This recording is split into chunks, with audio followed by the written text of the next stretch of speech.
Hi guys, Namaste. My name is Dr. Sandhya Ramanathan and I'm a GP in Auckland, New Zealand.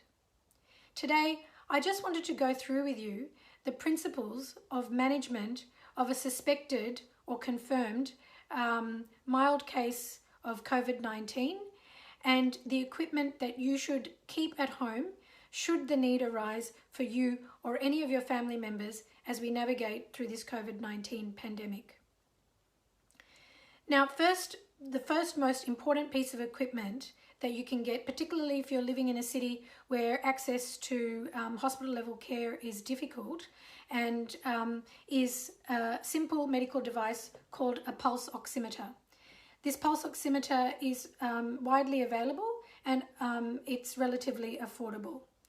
Now this device, when you use it to monitor the oxygen saturation levels in your blood every day as you are fighting the infection, will go a long way in providing reassurance that you are okay to be managed at home and you don't need to go to hospital. So I'll just show you how to use this device. You just switch it on. Okay, it normally has some batteries that it comes with that you put in the back. Then you just slot your index finger into the oximeter and it shines a light and determines what the oxygen saturation level is at the moment in your blood, and it looks like mine is not doing too bad at the moment. It's 100% and the number below is my pulse rate. Okay, so this is a very important device that you can invest in to make sure that your family stays safe. The normal range is between 95 and 100. If your oxygen saturation is falling below 93, and if it's associated with shortness of breath, it is an indication as well that you definitely need to get some urgent medical advice. The other simple pieces of equipment I'd like you to stock up in your house, a packet of large balloons, and I'll explain to you this in a minute. The other thing is also a straw. It can be a reusable straw, plastic straw, paper straw, anything will do. Now, if somebody in your family is to come down with symptoms suggestive of COVID and you can't get a test, that's okay. No need to panic. We know what we can do to basically get the best possible outcome if you carefully follow what I go through in this video. Another thing I'd like to request at the outset of this video is if you can please, I humbly request, watch this video till the end. It will provide a lot of useful information, and please share it with as many of your family and friends as you can as possible, because in doing so you will be saving lives. Now, the first principle of management of this condition at home is priming your immune system. Now, our immune system is our first port of defense in fighting any infection, and COVID-19 is no different. So it's very important that we have a good diet that is rich in real food, colorful vegetables and fruit, and minimize any junk, processed foods and alcohol or fizzy drinks, etc. Also, you need to stay well hydrated with water, and you need to remain calm, because this is an issue where your mind will very much determine what will happen to your matter or to your body. So it is very important that you stay calm, and these breathing exercises that I'll be showing you later will also help you do that. Now, in addition to your base immune system, which you need to keep primed with your excellent 8 hours sleep a night, I would, at the first sign of illness, add 3 immune boosting supplements every day, and that is zinc, vitamin D, and vitamin C. You can add something else if you wish, like turmeric, echinacea, but these 3 are essential: zinc, vitamin D, and vitamin C. Okay, so that covers your immune system. All right, and so we'll be taking that every day. The next most important principle of management is reduction in viral load. Now, when you get infected with COVID-19, it enters mainly from somebody else's infected respiratory droplets through your nose and your mouth, and also sometimes through your eyes. So if you are out and about and you can't maintain a social distance of at least 2 meters, or if not 1 meter, then you need to be wearing a mask that covers your nose and your mouth, and preferably some glasses as well, because even if you do interact with somebody that may be infected, this will help reduce the viral load as you basically interact with this person in terms of how much virus dose you are taking into your system. Now, say somebody in your family starts coming down with symptoms such as fever, dry cough, running nose, sore throat, loss of smell or loss of taste. It is important to start working on diluting that viral load straight away. So the most important thing is doing gargling twice a day with warm salty water, and even preferable to that is a betadine mouth rinse. Now, if in addition to rinsing your mouth, it is very important to also rinse your nose. So there are several options available. One of them would be just a saline nasal spray that comes in a spray bottle, which you can just spray up each nostril, and you can repeat that as many times as you want through the day. Another and even better option is to get some saline made up into a little dropper bottle that has a lid that you can remove. Okay, and into that I would like you to drop a few drops of betadine concentrate, okay, like so. Then you put the dropper lid back, and it has another lid that goes on top, and that you basically twice a day, and if you're going in, you basically drop it into each nostril, okay, and that will help dilute. Even better than this is if you make up a saline nasal rinse, and you can get these nasal rinsing bottles, okay, that look something like this, and in that I have just put 250 mils of water that has been boiled in the kettle and cooled down, and to that I am going to add half a teaspoon of bicarb soda and half a teaspoon of salt, okay, and I've already added that into this. And in addition to that, I'm going to put in a few drops of betadine concentrate. And so with this, what you do is you do it over the sink, you lean over the sink, you direct the flow of the nasal washer back towards your throat as you enter your nose, and the saline fluid will flush through and come out the other nostril and out of your mouth, and will help again reduce that viral load. Okay, so there we have reduction in viral load. So already we've been through the first principle is priming your immune system. And the second principle is reduction in viral load. Now, another way which we can reduce the viral load, before I forget, is steam inhalation. This is very important and can also help with symptoms such as reduction in sense of smell. It's good to put a little dollop of Vicks into a bowl, pour some boiling water over it, cover your head with a towel and take steam, and do that twice a day. So now I want to get on to the most important topic I wanted to cover today, which is breathing exercises. Now, in order to explain breathing exercises, I just wanted to just go through a little bit about what actually your lung looks like. Now, your lungs, which take up most of your chest cavity, basically are like a big sponge, okay? More shaped a little bit like this on either side. So as you can see, our lungs are smaller at the top and bigger at the base, and most of the airways are actually located at your back, all right?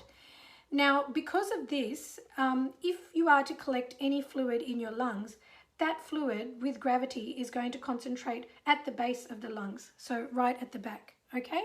And it is very important that we do breathing exercises to make sure that there is no fluid accumulating at the base of the lungs, and we are emptying our lungs adequately to try and prevent collapse of these little air spaces right at the bottom. So in order to do that, it is very important that we breathe well, okay?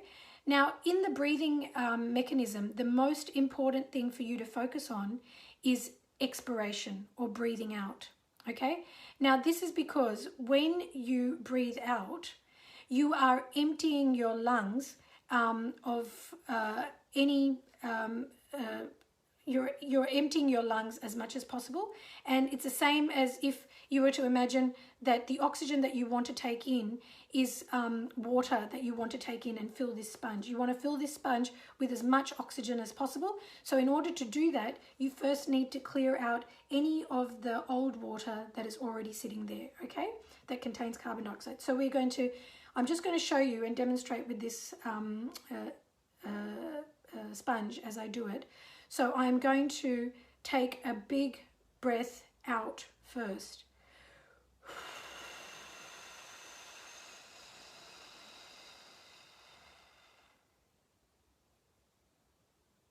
I'm going to hold it there.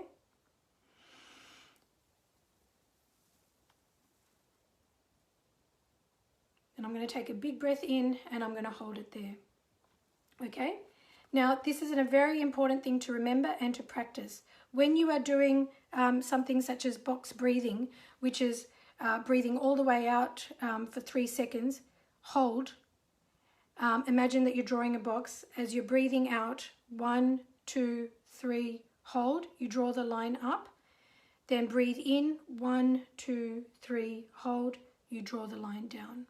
Okay, so this is a very important thing for you to practice when you are well. Now, when you are sick, it is very important that you do some exercises that will help maintain the space, those little sacs at the bottom of your lungs, and keep them open and patent and not collapsing down with fluid. Okay, so I have a very good exercise which was given to me by the very clever anaesthetist mum of one of my classmates. Her name is Dr. Gracie Ong, and she is in Malaysia, and she's given this great tip of blowing balloons, which is a method of simulating what they do with a ventilator and opening up your airways as much as possible.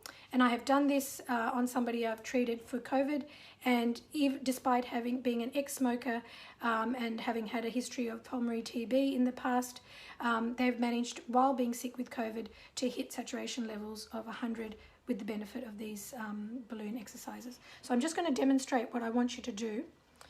Okay, so I want you to take the balloon and try and blow up the balloon over a period of, say, about 3 breaths, okay?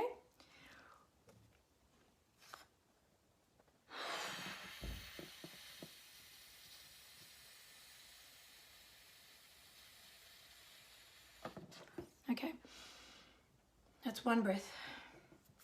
Okay, I'm going to get a good hold of it, and now I'm going to give it another one.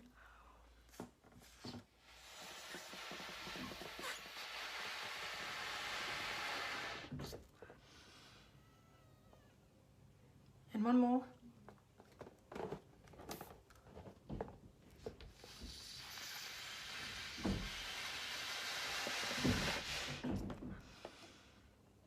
Okay, and then I can take the balloon.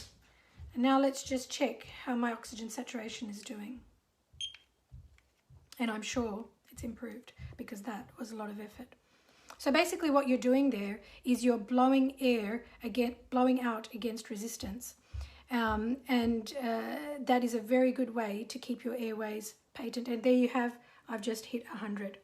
Okay, now if you find that it's quite difficult, if you have elderly family members and they find it quite difficult to blow a balloon, you can pretend you are blowing a balloon, so they can just, pretend they have an imaginary balloon and just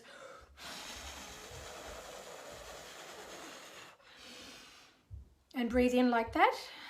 But another simple exercise is using our straw and a glass of water is to blow bubbles into that glass of water, is another way to more gently create resistance, okay?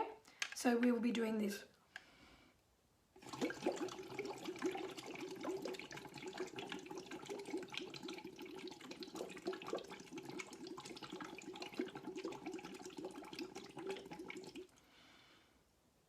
And this is another very good way and a good exercise to do. And I would suggest that you would do these exercises seated, and you would do these several times a day and recheck your oxygen saturations.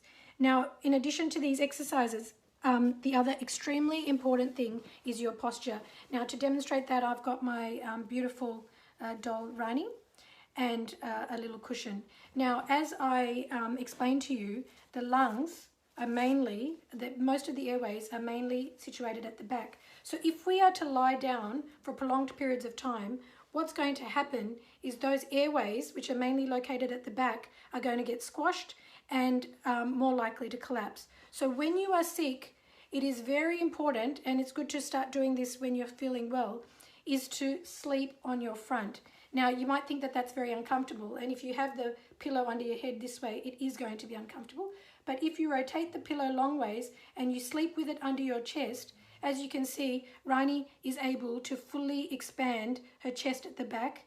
And I've had another case where a lady in her 70s was having saturations at 92, and she couldn't have access to any hospital beds, but just by sleeping at night on her tummy, she was able to bring her saturations back up to a safe level. So this is a very, very important thing. If you are sick, you are not meant to spend prolonged time lying on your back, and it's preferable to lie on your front, which is what they call a prone position, and it's what they're using in hospitals and also in ventilating these patients.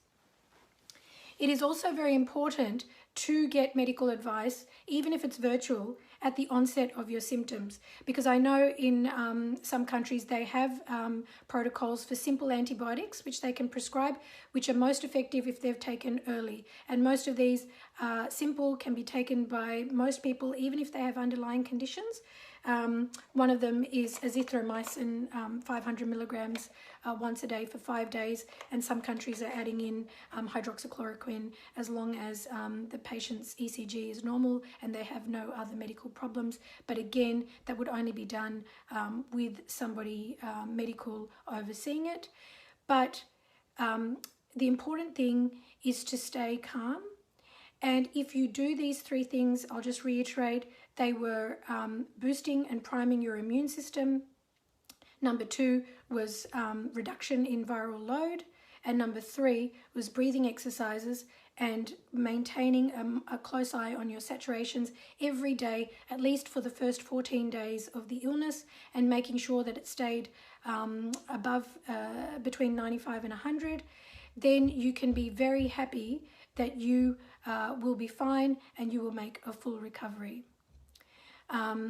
If you need, what I will do is I will, that is quite a lot of information I've covered, but I will keep a brief description in the description box below.